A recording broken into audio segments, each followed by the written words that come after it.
ಗುರುಗಳಾದ ಶ್ರೀ ಶ್ರೀ ವಿಶ್ವೇಶತೀರ್ಥ ಶ್ರೀಪಾದಂಗಳವರ ಸಮಾರಾಧನೆಯ ಪ್ರಯುಕ್ತ ನಡೆದಿರ್ತಕ್ಕಂಥ ಗುರುಸ್ಮೃತಿ ಸಭೆಯಲ್ಲಿದ್ದೇವೆ. ಈ ಸಭೆಯಲ್ಲಿ ನಮ್ಮ ಗುರುಗಳ ಪ್ರತಿರೂಪರೇ ಆದ ಅವರ ಎಲ್ಲ ಕಾರ್ಯಗಳನ್ನು ಅಷ್ಟೇ ಸಮರ್ಥವಾಗಿ ವಿಶ್ವದಾದ್ಯಂತ ಅವರ ಸಂದೇಶವನ್ನು ತಲುಪಿಸ್ತಕ್ಕಂಥ ದೊಡ್ಡ ಜವಾಬ್ದಾರಿಯನ್ನು ಹೊತ್ತು ಅಂಥ ಕಾರ್ಯವನ್ನು ಮಾಡ್ತಾ ನಮ್ಮೆಲ್ಲರಿಗೆ ಮಾರ್ಗದರ್ಶಕರಾಗಿರ್ತಕ್ಕಂಥ ಪರಮಪೂಜ್ಯ ಶ್ರೀಪಾದಂಗಳವರು ಈ ವೇದಿಕೆಯಲ್ಲಿ ಅಧ್ಯಕ್ಷರಾಗಿ ವಿರಾಜಮಾನರಾಗಿದ್ದಾರೆ. ಅವರ ಪಾದಪದ್ಮಗಳಲ್ಲಿ ಭಕ್ತಿ ಶ್ರದ್ಧಾಪೂರ್ವಕ ಪ್ರಣಾಮಗಳನ್ನು ಸಲ್ಲಿಸ್ತಾ ಈ ಸಭೆಯ ಮುಕ್ತಾಯ ಹಂತ ಇದು. ಆದರೆ ನನಗೆ ಕೊಟ್ಟ ಜವಾಬ್ದಾರಿಯನ್ನು ನಾನು ಮಾಡಬೇಕಾದ ಕರ್ತವ್ಯ ಆದ್ದರಿಂದ ನಿಮ್ಮೆಲ್ಲ ಎದುರುಗಡೆ ಕೆಲವು ನನ್ನ ನಿವೇದನೆಗಳನ್ನು ಮಾಡಿಕೊಳ್ತೇನೆ. ಪರಮ ಪೂಜ್ಯ ಶ್ರೀಪಾದಂಗಳವರ ಅನೇಕ ಮುಖಗಳಿಂದ ಅವರನ್ನು ಈ 4 ದಿವಸಗಳಲ್ಲಿ ಅನೇಕ ಜನರು ತಮ್ಮದೇ ರೀತಿಯಲ್ಲಿ ಅವರನ್ನು ನೋಡಿದ್ದಾರೆ. ಆದರೆ ಅವರ ವ್ಯಕ್ತಿತ್ವದ ಪೂರ್ಣವಾದ ಎಲ್ಲ ಆಯಾಮಗಳನ್ನು ನೋಡೋದು ಬಹಳ ಕಷ್ಟ. ಈಗ ತಾನೇ ಶ್ರೀ ಶ್ರೀ ನಿರ್ಮಲಾನಂದ ಮಹಾಸ್ವಾಮಿಗಳವರು ತಮ್ಮ ದೃಷ್ಟಿಯಲ್ಲಿ ಅವರ ತುಂಬ ಹತ್ತಿರದಿಂದ ಅವರ ವ್ಯಕ್ತಿತ್ವವನ್ನು ನೋಡಿದ್ದನ್ನು ತುಂಬ ವಿಸ್ತೃತವಾಗಿ ಹೇಳಿದ್ದಾರೆ. ಅಲ್ಲೊಂದು ಮಾತು ಅವರು ಹೇಳಿದರು, ಬಹಳ ಅದ್ಭುತವಾದ ಮಾತು. ಪರಮ ಪೂಜ್ಯ ಶ್ರೀಪಾದಂಗಳವರು ಜ್ಞಾನಿಗಳೊಳಗೆ ಜ್ಞಾನಿಗಳಾಗಿರ್ತಾ ಇದ್ರು. ಪಾಮರ ನಡುವೆ ಅತ್ಯಂತ ಸಣ್ಣ ಮಕ್ಕಳ ಜೊತೆಗೆ ಆಟವಾಡುವ ಸಣ್ಣ ಬಾಲಕನಂತೆ ಇರ್ತಾ ಇದ್ರು. ದೊಡ್ಡ ದೊಡ್ಡ ರಾಜಕಾರಣಿಗಳ ಬಂದಾಗ ಅವರಿಗೆ ಮಾರ್ಗದರ್ಶನ ಗುರುವಿನಂತ ಆಗ್ತಾ ಇದ್ರು. ಇದನ್ನೆಲ್ಲ ನಾವು ತುಂಬ ಹತ್ತಿರದಿಂದ ಅವರ ಜೊತೆಗೆ ಒಡನಾಟಿ ನೋಡಿದ್ದೇವೆ. ಒಂದು ಮಂಕುತಿಮ್ಮನ ಕಗ್ಗದ ಒಂದು ಪದ್ಯದ ನೆನಪು ನನಗಾಗತ್ತೆ. ಅದು ಇಲ್ಲೇ ನೆನಪಾಗಿತ್ತು. ಹುಲ್ಲಾಗು ಬೆಟ್ಟದಡಿ ಮನೆಗೆ ಮಲ್ಲಿಗೆಯಾಗು, ಹುಲ್ಲಾಗು ಬೆಟ್ಟದಡಿ ಮನೆಗೆ ಮಲ್ಲಿಗೆಯಾಗು, ಕಲ್ಲಾಗು ಕಷ್ಟಗಳ ಮಳೆಯ ವಿಧಿ ಸುರಿಸೆ, ಬೆಲ್ಲ ಸಕ್ಕರೆಯಾಗು ದೀನ ದುರ್ಬಲರಿಂಗೆ ಎಲ್ಲರೊಳಗೊಂದಾಗು ಮಂಕುತಿಮ್ಮ. ಈ ಪದ್ಯಕ್ಕೊಂದು ನಿದರ್ಶನವನ್ನು ಹೇಳುವುದಾದರೆ, ಈ ಪದ್ಯಕ್ಕೆ ಅರ್ಥ ನಾನು ವಿವರಣೆ ಮಾಡಬೇಕಾಗಿಲ್ಲ. ಈ ಪದ್ಯಕ್ಕೊಂದು ನಿದರ್ಶನ ನಮಗೆ ಕಣ್ಣಿಗೆ ಕಾಣಬೇಕು ಅಂತಂದರೆ ಅದು ಪರಮಪೂಜ್ಯ ವಿಶ್ವೇಶತೀರ್ಥ ಶ್ರೀಪಾದಂಗಳವರು ಅಷ್ಟು ಸುಂದರವಾಗಿ ಇಲ್ಲಿರುವ ಎಲ್ಲ ವಿಶೇಷಣಗಳಿಗೂ ಒಂದು ದೃಷ್ಟಾಂತವಾಗಿ ನಮ್ಮ ಸ್ವಾಮಿಗಳು ನಮ್ಮ ಎದುರಿಗೆ ತೆರೆದುಕೊಳ್ತಾರೆ. ಎಲ್ಲರೊಳಗೆ ಒಂದಾಗೋದು ಹೇಗೆ ಅಂತ ಅನ್ನೋದು ಬಹಳ ಸೂಕ್ಷ್ಮವಾದ ವಿಷಯ. ಅದು ಅನುಭವವೇದ್ಯವಾದ ವಿಷಯ. ಯಾರ್ಯಾರು ಬಂದಾಗ ಹೇಗೋ ಅವರಿಗೆ ಅನುಕೂಲವಾಗುವಂತೆ ಇರೋದಲ್ಲ ಎಲ್ಲರೊಳಗೆ ಒಂದಾಗುವುದು ಅಂದರೆ. ಅಥವಾ ಬೇರೆ ಬೇರೆ ಅವರು ತುಂಬ ನಮ್ಮ ಪಾಠ ಪ್ರವಚನಗಳಲ್ಲಿ ಅವರು ಕುಳಿತಾಗ ಪ್ರತಿಮತಗಳನ್ನು ತೀಕ್ಷ್ಣವಾಗಿ ಅದನ್ನು ವಿಮರ್ಶೆ ಮಾಡ್ತಕ್ಕಂತಹ ಸಾಮರ್ಥ್ಯ ಅವರಿಗಿತ್ತು. ಅದನ್ನು ಮಾಡ್ತಾ ಇದ್ರು. ಬೇರೆ ಬೇರೆ ಸಭೆಗಳಿಗೆ ಹೋದಾಗ ಆ ಸಭೆಗಳಲ್ಲಿ ದ್ವೈತಾದ್ವೈತ ವಿಮರ್ಶದ ಪ್ರಸಂಗ ಬಂದರೆ ಸಂಪೂರ್ಣವಾಗಿ ಅದರ ನಿಷ್ಠೆಯಿಂದ ಮಾಡ್ತಾ ಇದ್ರು. ವಿಷ್ಣು ಸರ್ವೋತ್ತಮತ್ವದ ವಿಷಯದಲ್ಲಿ ಯಾವತ್ತೂ ಅವರು ಕಾಂಪ್ರಮೈಸ್ ಮಾಡಿಕೊಳ್ಳಿಲ್ಲ. ಆದರೆ ಇದೆಲ್ಲ ತಮ್ಮ ಸಿದ್ಧಾಂತಗಳ ಪ್ರತಿಪಾದಕರಾಗಿಯೂ ಕೂಡ ಎಲ್ಲರುಗಳ ಒಂದಾಗುವುದು ಹೇಗೆ ಅನ್ನೋದು ಅವ್ರಿಗೆ ಗೊತ್ತಿತ್ತು. ಒಬ್ಬ ಹಿಂದೂ ಸಮಾಜದ ಸಂಘಟಕರಾಗಿ, ವಿಶ್ವ ಹಿಂದೂ ಪರಿಷತ್ತಿನ ಸಂಸ್ಥಾಪಕರಾಗಿ, ರಾಮ ಮಂದಿರದ ನಿರ್ಮಾಣಕ್ಕಾಗಿ ಹೋರಾಟ ಮಾಡತಕ್ಕಂತಹ ಸ್ವಾಮಿಗಳು ಎಲ್ಲ ಧರ್ಮೀಯರು ಬಂದಾಗ ಸರ್ವಧರ್ಮ ಸಮನ್ವಯದ ದೃಷ್ಟಿ ಹೇಗಿರಬೇಕು ಅಂತ ಅವ್ರು ಹೇಳ್ಕೊಡ್ತಾ ಇದ್ರು. ಹೀಗಾಗಿ ಸ್ವಾಮಿಗಳ ವ್ಯಕ್ತಿತ್ವ ಒಂದು ವಿಲಕ್ಷಣವಾದದ್ದು. ಎಲ್ಲರೊಳಗೆ ಒಂದಾಗುವುದು ಹೇಗೆ ಅನ್ನೋದನ್ನು ತುಂಬ ಹತ್ತಿರದಿಂದ ನೋಡಬೇಕು. ಅದು ಸ್ವಾಮಿಗಳು ಮಾತ್ರ ಮಾಡ್ಲಿಕ್ಕೆ ಸಾಧ್ಯ, ಬೇರೆಯವ್ರಿಗೆ ಹಂಗೊಂದಾಗ್ಲಿಕ್ಕೆ ಸಾಧ್ಯವೇ ಇಲ್ಲ. ಅದು ಯಾರು ಹೇಳಬೇಕು ಎಲ್ಲರೊಳಗೆ ಒಂದಾಗ್ತಾರೆ ಅಂತಂದ್ರೆ, ನಾವು ಎಲ್ಲರೊಳಗೆ ಒಂದಾಗಿದ್ದೇವೆ ಅಂತ ಹೇಳೋದಲ್ಲ, ಅವರು ಬೇರೆಯವರು ಇವರು ನಮ್ಮೊಳಗೆ ಒಂದಾಗಿದ್ದಾರೆ ಅಂತ ಅವರು ಸ್ವೀಕಾರ ಮಾಡಬೇಕು. ಇದು ಸಾರ್ವಜನಿಕವಾದ ವಿಷಯ. ಪ್ರತಿಯೊಬ್ಬರೂ ಹಾಗೆ ಸ್ವೀಕಾರ ಮಾಡ್ತಾ ಇದ್ರು. ಇದು ಅವರ ವ್ಯಕ್ತಿತ್ವದ ದೊಡ್ಡ ಗುಣ ನಮ್ಮ ಕಣ್ಣೆದುರಿಗೆ ತೆರೆದುಕೊಳ್ತದೆ. ಆದ್ದರಿಂದ ಇದೇ ಅವರ ವ್ಯಕ್ತಿತ್ವ. ಅವರು ವಿಶ್ವಸಂತನಾಗಿದ್ದು. ನನಗೆ ನನ್ನಂತೆ ಇರತಕ್ಕಂಥ ಅನೇಕ ಶಿಷ್ಯರಿಗೆ, ಇಲ್ಲಿ ಬಂದಿರತಕ್ಕಂಥ ಪ್ರತಿಯೊಬ್ಬ ಅಖಿಲ ಭಾರತ ಮಾಧ್ಯಮ ಮಹಾಮಂಡಲದ್ದೋ ಅಥವಾ ಇನ್ಯಾವುದೋ ಸಂಘಟನೆಯ ಕಾರ್ಯಕರ್ತನಿಗಿರುವ ಅನುಭವ ಏನು ಅಂದರೆ, ಅದು ನನ್ನ ಗುರುಗಳು ಅಂತ. ಇದು ಬಹಳ ಸೂಕ್ಷ್ಮವಾದ ವಿಷಯ. ಎಲ್ಲರೂ ಏನು ಹೇಳ್ತಾರೆ, ನನ್ನ ಗುರುಗಳು ಹೀಗಿದ್ರು ಅಂತ, ನನ್ನ ಗುರುಗಳು ಅಂತ, ಎಲ್ರಿಗೂ ನನ್ನಮ್ಮವರು ಅಂತ ಅನಿಸ್ತಾ ಇದ್ರು. ಆದರೆ ನನ್ನ ಗುರುಗಳು ಈ ಸಭೆಯಲ್ಲಿ ಕುಳಿತಾಗ ಇದು ನಮ್ಮ ಗುರುಗಳಾಗ್ತಾರೆ. ಯಾಕಂದ್ರೆ ಇಷ್ಟೆಲ್ಲ ಜನರಿಗೆ ನನ್ನ ಹಾಗೆ ಹೇಗೋ ಹಾಗೆ ಇವರೆಲ್ಲರಿಗೂ ಇವ್ರು ಗುರುಗಳಾಗಿದ್ದಾರೆ, ಅದು ನಮ್ಮ ಗುರುಗಳಾದ್ರು ಅವರು. ಆದರೆ ಆ ಒಬ್ಬ ನನ್ನ ಗುರುಗಳು ನಮ್ಮ ಗುರುಗಳು ಅದು ವಿಶ್ವದ ಗುರುಗಳು ಅಂತ ಗುರುತಿಸ್ಲಿಕ್ಕೆ ಆಗಬೇಕಾದ್ರೆ ಅದು ಬಹಳ ದೊಡ್ಡ ವಿಷಯ. ಯಾಕೆಂದರೆ ಆ ಕಲ್ಪನೆ ನಮಗೆ ಸಿಗೋದೇ ಇಲ್ಲ ಎಷ್ಟೋ ಬಾರಿ. ಪ್ರಾಯಶಃ ಅನೇಕ ಕಾರಣಗಳಿಗಾಗಿ, ನನ್ನ ವೃತ್ತಿಯ ಕಾರಣಕ್ಕಾಗಿಯೂ ಅಥವಾ ಭಾರತಾದ್ಯಂತ ಅವರ ಜೊತೆಗೆ ಅವರಿಂದ ಆರಂಭವಾದ ಸಂಚಾರ, ಹೇಗೆ ನಮ್ಮ ಪರಮ ಪೂಜ್ಯ ವಿಶ್ವಪ್ರಸನ್ನ ತೀರ್ಥ ಶ್ರೀಪಾದಂಗಳವರು ಹೇಗೆ ನಿರಂತರವಾಗಿ ಅವರಂತೆ ಸಂಚಾರ ಮಾಡ್ತಾರೆ, ಆ ಸಂಚಾರ ಮುಗಿಯೋದೇ ಇಲ್ಲ. ಅದು ಬೇಜಾರು ಮಠಕ್ಕೆ ಆ ಸಂಚಾರ ಅಂಟಿಕೊಂಡಿದೆ ಅಂತ ಅಂದ್ಕೊಳ್ತೀನಿ ನಾನು. ಆ ಸಂಚಾರ ಮುಗಿಯೋದೇ ಇಲ್ಲ ಅವರಿಗೆ. ಹಾಗೆ ವಿಶ್ವ ಪರ್ಯಟಕರಾಗಿರ್ತಕ್ಕಂಥ ಅವರ ಸಂಬಂಧ ಬಂದಿದ್ದರಿಂದ ನನಗೂ ಸಾಮಾನ್ಯವಾಗಿ ತಿಂಗಳಿಗೆ 10-12 ದಿವಸ ನಾನು ಪ್ರವಾಸದಲ್ಲಿರ್ತೇನೆ. ಯಾವುದ್ಯಾವುದೋ ಕಾರಣಕ್ಕಾಗಿ ಎಲ್ಲೆಲ್ಲೋ ಯಾವುದ್ಯಾವುದೋ ಸಂಘಟನೆಗಳ ಸಂಸ್ಥೆಗಳ ಹಿರಿಯರ ಜೊತೆಗೆ ಅಥವಾ ರಾಜಕಾರಣಿಗಳ ಜೊತೆಗೋ ಅಧಿಕಾರಿಗಳ ಜೊತೆಗೋ ಮಾತಾಡತಕ್ಕಂಥ ಸಂದರ್ಭದಲ್ಲಿ ಎಲ್ಲ ಕಡೆ ಪರಮ ಪೂಜ್ಯ ವಿಶ್ವೇಶತೀರ್ಥ ಶ್ರೀಪಾದಂಗಳವರ ಶಿಷ್ಯ ಅನ್ನೋ ಕಾರಣಕ್ಕಾಗಿ ನನ್ನ ಬಗ್ಗೆ ತುಂಬ ಅಭಿಮಾನ ಪ್ರೀತಿ ಮಾಡ್ತಕ್ಕಂಥ ನಾನು ನೋಡಿದ್ದೇನೆ. ಅವರ ವ್ಯಕ್ತಿತ್ವ ಅಂಥದ್ದು. ನನ್ನ ಈ ಸಂಬಂಧವನ್ನು ಇಟ್ಟುಕೊಂಡು ಅವರು ತಿಳಿದುಕೊಂಡಾಗ ಅವರು ನನ್ನ ಬಗ್ಗೆ ತೋರತಕ್ಕಂಥ ಪ್ರೀತಿ ವಿಶ್ವಾಸ ಇದನ್ನು ನಾನು ಅನುಭವಿಸಿದ್ದೇನೆ. ಹಾಗಾಗಿ ಅವರು ಕೇವಲ ನನ್ನ ಗುರುಗಳಲ್ಲ, ನಮ್ಮ ಗುರುಗಳಲ್ಲ, ಅವರು ವಿಶ್ವದ ಗುರುಗಳಾಗಿದ್ದರು, ವಿಶ್ವದ ಸಂತರಾಗಿದ್ದರು. ಅದನ್ನು ನಾವು ತುಂಬ ಅನುಭವಿಸಿ ನೋಡಿ ಬಂದಿದ್ದರಿಂದ ನನಗೆ ಅದನ್ನು ಹೇಳುವ ಅಧಿಕಾರ ಇದೆ ಅಂತ ಅಂದ್ಕೊಂಡಿದ್ದೇನೆ. ಇದು ಕೇವಲ ನಮ್ಮ ದೇಶವಲ್ಲ, ಅನೇಕ ಬೌದ್ಧ ಸನ್ಯಾಸಿಗಳ ಜೊತೆಗೆ ನಾನು ಮಾತನಾಡಿದ್ದೇನೆ. ಅವರಿಗೆ ಹಿಂದೂ ಧರ್ಮದ ಪರಿಚಯವೇ ಇಲ್ಲದೆ ಇರ್ತಕ್ಕಂಥವ್ರು. ಅಷ್ಟೇ ಅಲ್ಲ, ಅನೇಕ ಕ್ರೈಸ್ತ ಅನೇಕ ಹಿರಿಯ ಪಾತ್ರಿಗಳ ಜೊತೆಗೆ ಮಾತನಾಡಿದ್ದೇನೆ. ಈ ಎಲ್ಲ ಸಂದರ್ಭಗಳು ನಾನು ಉಲ್ಲೇಖ ಮಾಡಿದಾಗ ಅದು ಉಡುಪಿಯ ಪೇಜಾವರ ಸ್ವಾಮಿಗಳ ಪರಿಚಯ ಎಲ್ರಿಗೂ ಇದೆ. ಉತ್ತರ ದೇಶದ ಸಾಮಾನ್ಯತಃ ನಮ್ಮ ಸ್ವಾಮಿಗಳಿಗೆ ತುಂಬ ಹತ್ತಿರದಿಂದ ಅವ್ರು ನೋಡಿದ್ದಾರೆ. ಅಲ್ಲಿ ಬರತಕ್ಕಂಥ ಲಕ್ಷಾಂತರ ಸಂತ ಅಂದರೆ ಅನೇಕ ಮಠಗಳು, ಆಶ್ರಮಗಳು, ಸಣ್ಣ ಸಣ್ಣ ದೊಡ್ಡ ದೊಡ್ಡ ಆಶ್ರಮಗಳ ಎಲ್ಲ ಪೀಠಾಧಿಪತಿಗಳು ಅಷ್ಟೇ ಅಲ್ಲ, ಸಾಮಾನ್ಯ ಸನ್ಯಾಸಿಗಳಿಗೂ ಉಡುಪಿಯ ಒಬ್ಬ ಸಂತ ಅಂದ್ರೆ ಅದು ಪೇಜಾವರ ಸ್ವಾಮಿಗಳೇ ಅಂತ ಗೊತ್ತವರಿಗೆ, ಬೇರೆ ಯಾರ ಹೆಸರು ಪರಿಚಯ ಇಲ್ಲ ಸರಿಯಾಗಿ. ಹಾಗಾಗಿ ಉಡುಪಿಯ ಈ ಮಧ್ವಾಚಾರ್ಯರ ಪರಿಚಯ ಅದನ್ನು ಹಳ್ಳಿಗೂ ಉತ್ತರ ದೇಶದಲ್ಲಿ ಮಾಡತಕ್ಕಂಥ ದೊಡ್ಡ ಒಂದು ಕೀರ್ತಿ ನಮ್ಮ ಸ್ವಾಮಿಗಳು ಸಲ್ಲಿಸಿದೆ. ಆದ್ದರಿಂದ ಅವರು ಉಡುಪಿಯ ಮಲ್ಲಿಗೆಯನ್ನು, ಈ ಮಧ್ವ ಮತದ ಒಂದು ಮಲ್ಲಿಗೆ ಗಂಧವನ್ನು ಅವರು ಇಡೀ ಜಗತ್ತಿಗೆ ಒಯ್ದುಕೊಟ್ಟು ತಲುಪಿಸಿದ್ದಾರೆ. ಎಲ್ಲ ಕಡೆ ಅವರ ಆ ಗಂಧ ಸಿಗೋ ಹಾಗೆ ಮಾಡಿದ್ದಾರೆ, ಅದರ ಪರಿಮಳ ಅನುಭವಿಸೋ ಹಾಗೆ ಮಾಡಿದ್ದಾರೆ. ಇದು ಸ್ವಾಮಿಗಳ ಹೆಗ್ಗಳಿಕೆ ಅಂತ ಹೇಳ್ತಾ ಒಂದೆರಡು ನನ್ನ ಅನುಭವಗಳನ್ನು ಹೇಳಬೇಕಾದ್ದು ನನ್ನ ಕರ್ತವ್ಯ. ಪರಮಪೂಜ್ಯ ಸ್ವಾಮಿಗಳು ಅವರು 1-2 ಘಟನೆಗಳನ್ನು ಹೇಳ್ತೇನೆ ನಾನು, ಹೇಗೆ ಅವರ ವ್ಯಕ್ತಿತ್ವ ಅಂತ. ಪ್ರಾಯಶಃ ನಾವು ವ್ಯಾಸರಾಜರನ್ನು ಸ್ಮರಣೆ ಮಾಡ್ಕೊಳ್ತೇವೆ.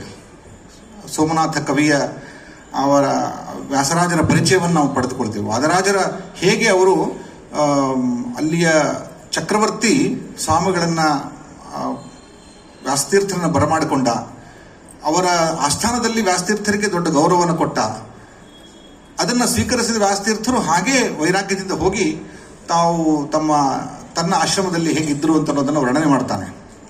ಈ ಎಲ್ಲ ವರ್ಣನೆಗಳನ್ನು ನಾವು ಕೇಳಿದ್ದೇವೆ ಅಷ್ಟೇ. ಅನೇಕ ನಮ್ಮ ಹಿರಿಯ ಪೀಠಾಧಿಪತಿಗಳು ಮಹಾರಾಜರಿಂದ ಗೌರವವನ್ನು ಪಡೆದಿದ್ದನ್ನು ನಾವು ಕೇಳ್ತೇವೆ. ಆದರೆ ಪರಮ ಪೂಜ್ಯ ವಿಶ್ವೇಶತೀರ್ಥ ಶ್ರೀಪಾದಂಗಳವರ ಈ ಒಂದು ರಾಜ ಮರ್ಯಾದೆ, ಆ ವೈಭವವನ್ನು ನಾನು ಕಣ್ಣಾರೆ ಅನೇಕ ಬಾರಿ ನೋಡಿದ್ದೇನೆ. ಅದು ಒಂದು ಘಟನೆ, ಪ್ರಾಯಶಃ ತುಂಬ ಕಡಿಮೆ ಜನ ಆ ಘಟನೆ ನೋಡಿದವರು. ನನ್ನ ಸ್ನೇಹಿತ ಅನಂತ ಕೂಡ ಇಲ್ಲಿದ್ದಾರೆ. ನಾವು ಒಂದು 6-7 ಜನ ಮಧ್ಯಪ್ರದೇಶದ ಮಧ್ಯಪ್ರದೇಶದಲ್ಲಿ ಮುಖ್ಯಮಂತ್ರಿ ಆದರು ನಮ್ಮ ಉಮಾಭಾರತಿಯವರು. ಉಮಾಭಾರತಿ ಮುಖ್ಯಮಂತ್ರಿ ಆದಾಗ ಆ ದಿವಸ ಅವರ ಪ್ರಮಾಣ ವಚನ ಸಂದರ್ಭದಲ್ಲಿ ಪರಮ ಪೂಜ್ಯ ಶ್ರೀಪಾದಂಗಳವರಿಗೆ ವಿಶೇಷ ವಿಮಾನದಿಂದ ಇಲ್ಲಿಂದ ಕರೆದುಕೊಂಡು ಹೋದರು. ಬೆಂಗಳೂರಿನಿಂದ ಉಡುಪಿಗೆ ಹೋಗಿ, ಉಡುಪಿಯಿಂದ ಸ್ವಾಮಿಗಳನ್ನು ಕರೆದುಕೊಂಡು ನೇರವಾಗಿ ಭೋಪಾಲಕ್ಕೆ ಹೋದರು. ಅಲ್ಲಿ ಹೋದಾಗ ಅದು ಸ್ವಾಗತ ಹೇಗಿತ್ತು ಅಂತ ನೋಡಬೇಕು.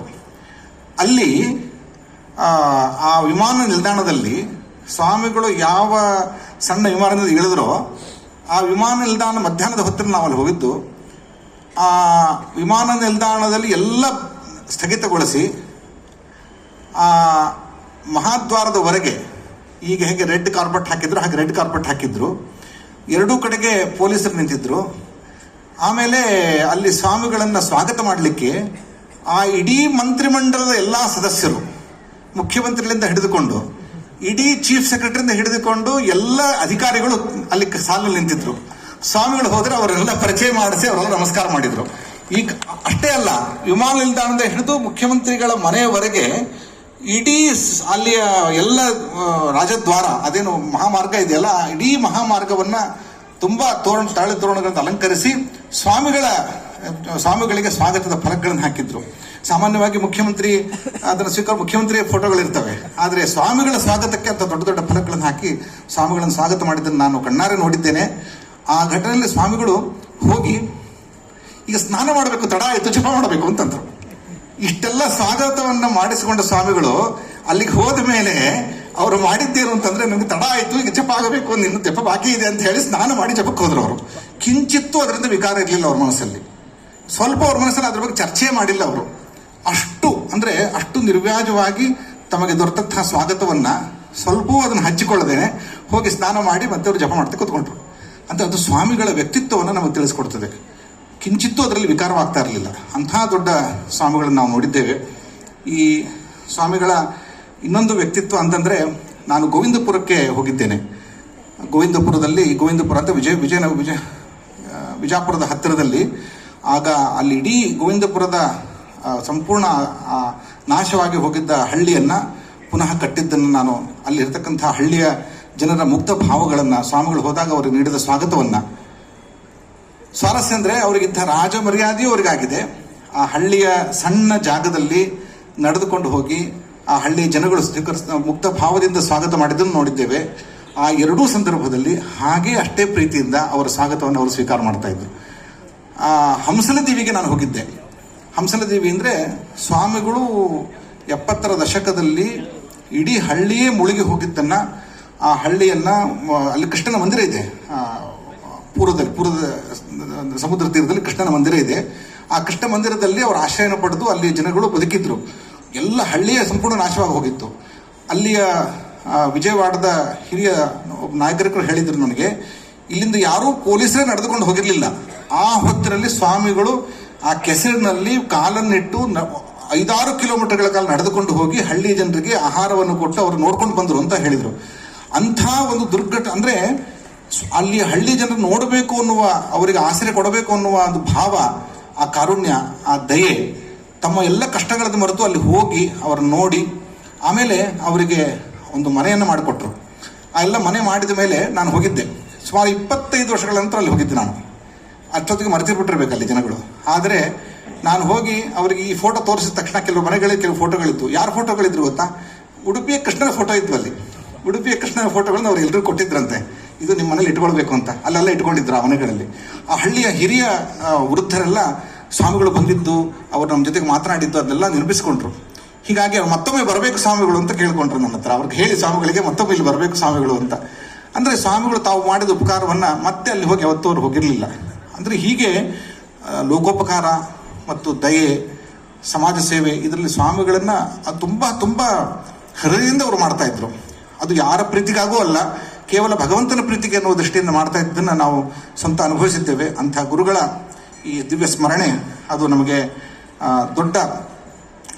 ಇನ್ನೊಂದು ಅವರ ವ್ಯಕ್ತಿತ್ವ ಅಂದರೆ, ನಾವು ಅಂದ್ಕೊಳ್ತೀವಿ ದೊಡ್ಡ ದೊಡ್ಡ ವ್ಯಕ್ತಿಗಳು ಬಂದಾಗ ಅವರಿಗೆ ಆನಂದ ಆಗ್ತಾ ಇತ್ತು ಅಂತ. ಇಲ್ಲ, ಅವರಿಗೆ ಸಣ್ಣ ಸಣ್ಣ ವಿಷಯಗಳಲ್ಲಿ ಬಹಳ ಆನಂದ.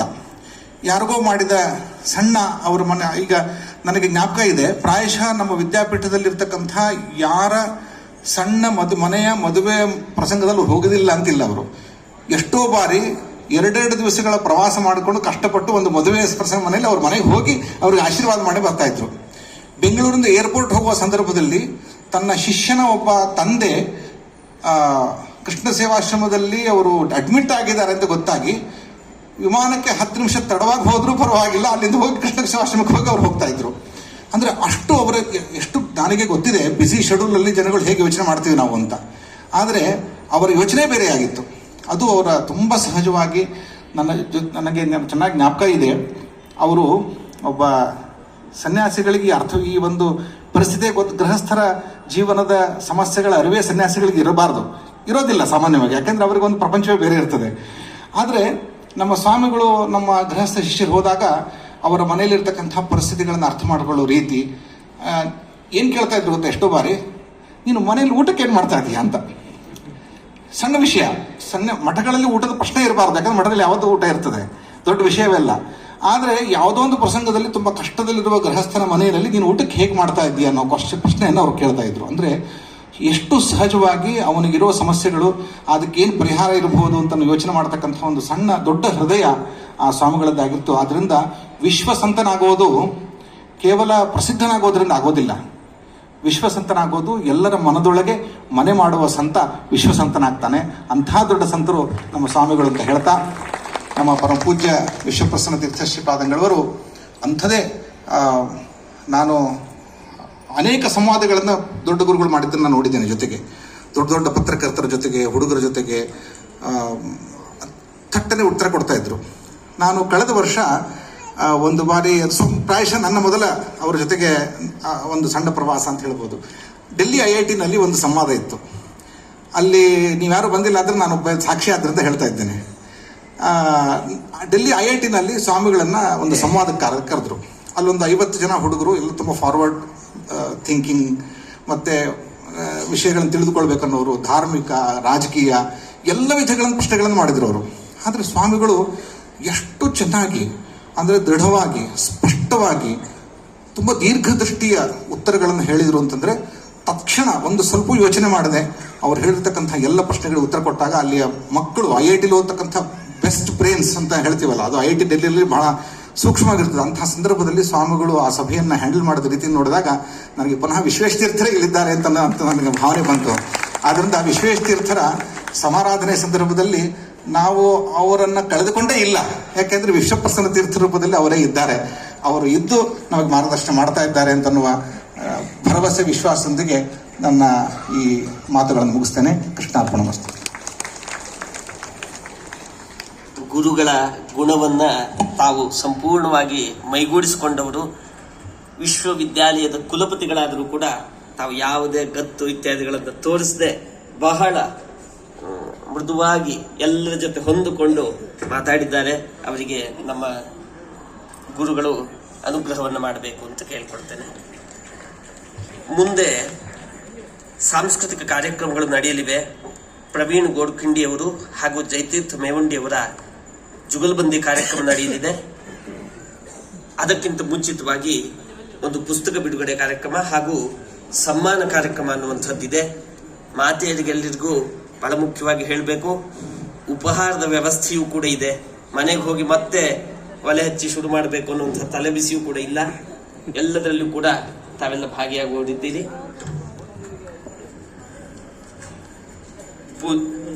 ಈಗ ಟಿ ನಾರಾಯಣ ಭಟ್ರವರ ಕಂಡವರ ಮನದಲ್ಲಿ ಶ್ರೀ ವಿಶ್ವೇಶತೀರ್ಥರು ಭಾವಾಂತರಂಗದ ನುಡಿಬಿಂದುಗಳು ಅನ್ನುವಂತಹ ಪೂಜ್ಯ ವಿಶ್ವೇಶತೀರ್ಥ ಶ್ರೀಪಾದರ ಬಗ್ಗೆ ಜನಮಾನಸದಲ್ಲಿ ಇದ್ದದ್ದನ್ನ ಬಹಳ ಚೆನ್ನಾಗಿ ಚಿತ್ರಿಸಿದ್ದಾರೆ. ಆ ಪುಸ್ತಕವನ್ನು ಗುರುಗಳು ಬಿಡುಗಡೆ ಮಾಡಿದ್ದಾರೆ.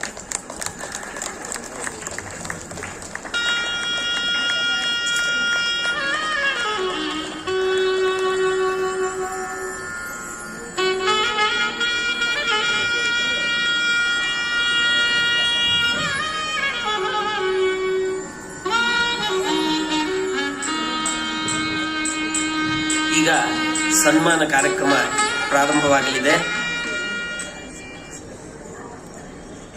ಮೊದಲಿಗೆ ಶ್ರೀಯುತ ಕೆ ಜಯರಾಜ್ರವರು ನಿವೃತ್ತ